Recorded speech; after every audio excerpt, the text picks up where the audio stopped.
स्वागत है आकर्षण के नियम की हमारी श्रृंखला में आज हम एक कदम और आगे बढ़ रहे हैं। जी। आज बात करेंगे मूल्य संवर्धन के नियम की, मतलब लॉ ऑफ वैल्यू एडिशन। पिछले भागों में हमने खालीपन से लेकर प्राप्ति तक के नियम समझे थे। हाँ बिल्कुल। तो आज देखते हैं कि अपने और दूसरों के जीवन में वैल्यू मतलब मूल्य जोड़कर कैसे अवसरों को आकर्षित किया जा सकता है। बिल्कुल। और इसको समझने के लिए एक बड़ी दिलचस्प कहानी है एक व्यापारी की। अच्छा। हाँ, एक व्यापारी था जिसका क्या कहते कारोबार बिल्कुल ठप हो गया था और उस पे एक साहूकार का काफी कर्ज चढ़ गया था। ओह। तो वो साहूकार थोड़ा चालाक किस्म का था। उसने कर्ज माफी के बदले एक शर्त रख दी। क्या शर्त? उसने कहा कि मैं तुम्हारी बेटी से शादी करना चाहता हूँ। अगर शादी हो गई तो कर्ज माफ। अरे ये तो बड़ी मुश्किल स्थिति हो गई। हाँ बहुत। व्यापारी और उसकी बेटी दोनों ही घबरा गए। तब साहूकार ने एक और चाल चली। क्या? उसने कहा चलो एक काम करते हैं, मैं एक थैले में 2 पत्थर डालूंगा, एक काला एक सफेद। तुम्हारी बेटी आंख बंद करके एक पत्थर निकाले। अगर काला पत्थर निकला तो उसे मुझसे शादी करनी होगी पर तुम्हारा कर्ज माफ हो जाएगा।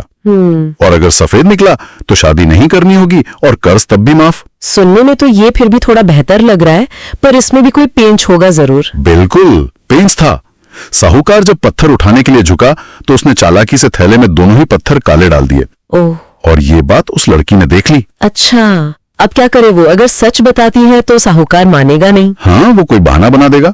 और अगर शर्त मानने से इनकार करती है तो पिता वैसे ही मुश्किल में है। सही बात है। मतलब यहाँ सीधी सोच तो काम नहीं करने वाली थी, कुछ अलग सोचना पड़ता। एकदम। यहीं पर रचनात्मकता, क्रिएटिविटी काम आती है।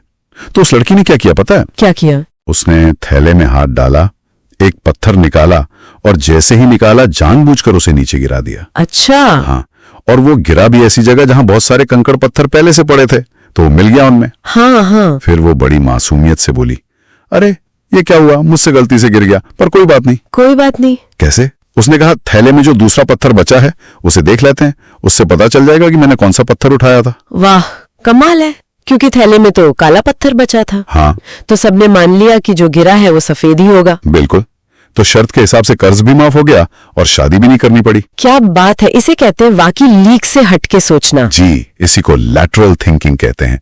और ये जो रचनात्मक सोच है ना, यही सीधे तौर पर जुड़ी है हमारे आज के नियम से, मूल्य संवर्धन का नियम। अच्छा, कैसे? मतलब उस लड़की की कहानी मूल्य संवर्धन से कैसे जुड़ी? देखिए, जैसे उस लड़की ने मुश्किल हालात में एक रचनात्मक हल निकाला, एक वैल्यू क्रिएट की जिससे एक अच्छा नतीजा निकला, उसी तरह मूल्य संवर्धन का मतलब है अपनी क्रिएटिविटी का इस्तेमाल करके खुद की और दूसरों की जिंदगी में कुछ बेहतर जोड़ना, कुछ वैल्यू ऐड करना। ये तो बहुत दिलचस्प है। तो आकर्षण का नियम सिर्फ मतलब चीजें पाने या इच्छा करने के बारे में नहीं है? नहीं, सिर्फ उतना नहीं है। जीवन में अगर बड़े पुरस्कार, बड़ी अपॉर्चुनिटीज चाहिए तो आपको वैल्यू बढ़ानी होगी, अपनी भी और दूसरों की भी। ये पुरस्कार या अवसर वो सीधे यूनिवर्स से टपकते नहीं है, वो लोगों के जरिए आते हैं, सिस्टम्स के जरिए आते हैं। और लोग या सिस्टम्स आपकी तरफ तभी आकर्षित होंगे जब आप कुछ वैल्यू दे रहे हो। तो पहला कदम क्या होना चाहिए? खुद की वैल्यू बढ़ाना? जी बिल्कुल। पहला कदम है खुद में मूल्य जोड़ना, एड वैल्यू टू योरसेल्फ। इसका सबसे सीधा तरीका है कोई स्किल सीखना, कोई हुनर। कोई भी हुनर? जैसे? कोई भी, खाना बनाना, अच्छा बोलना, कोई सॉफ्टवेयर चलाना, ट्रेनिंग देना, कुछ भी। और कमाल की बात यह है कि कोई भी स्किल अगर पूरी लगन से और एक निश्चितता के साथ सीखी जाए। निश्चितता मतलब सर्टेनिटी? हाँ, सर्टेनिटी मतलब ये सोचकर सीखना कि ये चलेगी ही चलेगी, ये पता नहीं चलेगा या नहीं वाला डाउट हटाना होगा। अगर इस यकीन के साथ करें तो 6 महीने से साल भर में आप किसी भी स्किल में महारत हासिल कर सकते हैं। अपनी जो मानी हुई सीमाएं हैं कि मेरी उम्र ये है, मैं ये नहीं कर सकता, वो नहीं कर सकती, इनको भूलना होगा। पूरी तरह से खुद को एक्सप्रेस करना है, सीखते हुए भी और उसको इस्तेमाल करते हुए भी। सही है। तो अपनी स्किल को मास्टर करना है। हाँ, वो आपकी यूनिक वैल्यू बन जाती है। अब दूसरा कदम आता है दूसरों के जीवन में मूल्य जोड़ना। बिल्कुल, एड वैल्यू टू अदर्स। और यहां पर सोच थोड़ी बदलनी पड़ती है। कैसे? फोकस प्रोडक्ट बेचने से हटाकर व्यक्ति की सेवा करने पर लाना होता है। Serve the person, not just sell the product. मैं एक उदाहरण देता हूं। जी। मेरे पास एक सज्जन आए थे, वो एनएलपी ट्रेनर थे, काफी काबिल, लेकिन वो नौकरी ढूंढ रहे थे, कोई भी मतलब छोटे मोटे काम करने को भी तैयार थे, करीब लाख रुपए महीने की उम्मीद में। अच्छा। मैंने उनसे पूछा कि आपकी सबसे बड़ी स्किल क्या है? उन्होंने कहा ट्रेनिंग देना। मैंने कहा तो आप अपनी असली स्किल को छोड़कर छोटे काम क्यों ढूंढ रहे हैं? सही सवाल है। तो मैंने उन्हें एक सुझाव दिया। मैंने कहा आप नौकरी मत मांगिए, आप अपनी ये जो ट्रेनिंग की स्किल है इसे ऑफर कीजिए, बल्कि शुरू में शायद मुफ्त में ऑफर कीजिए। मुफ्त में? हाँ, लेकिन एक डील के साथ। जैसे मैंने कहा आप मेरे प्लेटफॉर्म का इस्तेमाल करके ट्रेनिंग दीजिए, जो भी मुनाफा होगा, मान लीजिए 50 लाख का बिजनेस हुआ तो उसमें से 60% आपका, 40% मेरा। ओ, ये तो बिल्कुल अलग नजरिया है। हाँ, इस तरह वो मेरे लिए एक बोझ, एक लायबिलिटी नहीं रहे, बल्कि एक संपत्ति, एक एसेट बन गए। समझ रहे हैं? हाँ बिल्कुल। लोग सिर्फ सैलरी से अमीर नहीं बनते, वो सही डील्स बनाने से बनते हैं।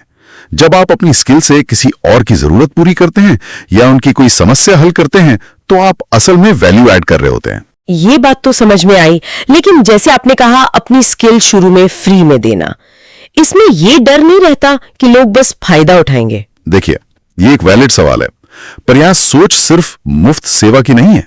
यहां सोच है एक बड़े अवसर के लिए दरवाजा खोलने की, एक रचनात्मक डील बनाने की। आप अपनी कीमत जानते हैं, लेकिन उस कीमत को पाने का रास्ता शायद सीधा ना हो। अच्छा। वैल्यू देकर आप पहले विश्वास बनाते हैं, और अक्सर इसी विश्वास से बड़ी अपॉर्चुनिटीज खुलती हैं। कई लोग फ्री वर्कशॉप करते हैं, क्यों? क्योंकि वो वैल्यू देते हैं, जिससे बाद में पेड क्लाइंट्स मिलते हैं। सही है। तो जो लोग सुन रहे हैं वो इसे अपनी जिंदगी में कैसे लागू कर सकते हैं? क्या एक्शन स्टेप्स ले सकते हैं? देखिए, सबसे पहले तो अपनी सबसे खास स्किल या हुनर को पहचानिए। क्या है वो चीज जो आप अच्छे से करते हैं या कर सकते हैं? ठीक है। फिर सोचिए, इस स्किल को मैं और बेहतर और यूनिक कैसे बना सकती हूँ। फिर सबसे जरूरी सवाल, इस हुनर से मैं किसकी मदद कर सकती हूँ, किसकी समस्या हल हो सकती है, उन लोगों तक मैं कैसे पहुंच सकती हूँ, और उन तक पहुंचना क्यों जरूरी है। ये सवाल पूछना क्यों जरूरी है? क्योंकि जब आप ये सवाल पूछते हैं ना, तो आपका जो अवचेतन मन है, सबकॉन्शियस माइंड, वो एक्टिवेट हो जाता है, और आपके दिमाग का एक हिस्सा होता है रेटिकुलर एक्टिवेटिंग सिस्टम, RAS कहते हैं उसे। RAS? हाँ, ये एक तरह का फिल्टर है। जब आप किसी चीज पर फोकस करते हैं, जैसे इन सवालों पर, तो RAS आपको उन चीजों, लोगों या अवसरों पर गौर करवाने लगता है जो आपके उस लक्ष्य से जुड़े हैं। रास्ते दिखने लगते हैं। अच्छा। और अवसर अक्सर उन लोगों से मिलते हैं जो आपकी तरह सोचते हैं, लाइक माइंडेड पीपल। तो किसी की बनी बनाई नौकरी लेने की कोशिश करने के बजाय ये सोचें कि आप अपनी यूनिक स्किल से उनके लिए या उनके बिजनेस के लिए एक नया अवसर कैसे बना सकते हैं। एक विन विन सिचुएशन। वाह, तो ये हुई ना रचनात्मकता और मूल्य संवर्धन की बात। जी। तो आज हमने समझा कि कैसे क्रिएटिविटी और वैल्यू एडिशन, ये दोनों मिलकर आकर्षण के नियम को और ज्यादा शक्तिशाली बनाते हैं। ये सिर्फ पाने के बारे में नहीं है, बल्कि अपनी काबिलियत से दूसरों की सेवा करने और उनके जीवन में कुछ अच्छा जोड़ने के बारे में भी है। बिल्कुल सही।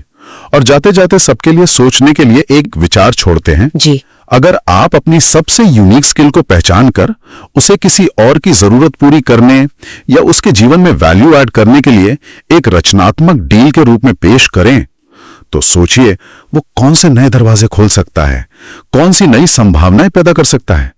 ये सोचने वाली बात है। इस पर विचार जरूर कीजिएगा। अगली बार फिर मिलेंगे एक और गहरी चर्चा के साथ।